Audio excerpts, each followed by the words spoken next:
Nandyan si Marcos. Hindi ako believe siya na he's really a weak leader. Anong gagawin natin? Anong gagawin natin? Kaya ako sabi ko, totoo yan, hindi ako naninira na tao. Talagang weak.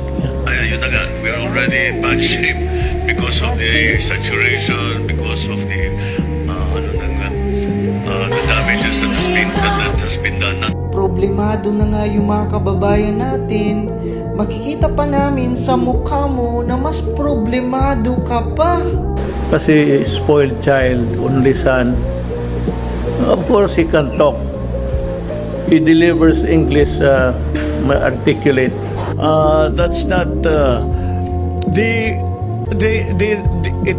it's okay. How do I explain this? Pero sabihin mo may crisis, gano'n. Nasira pa yung flood control natin.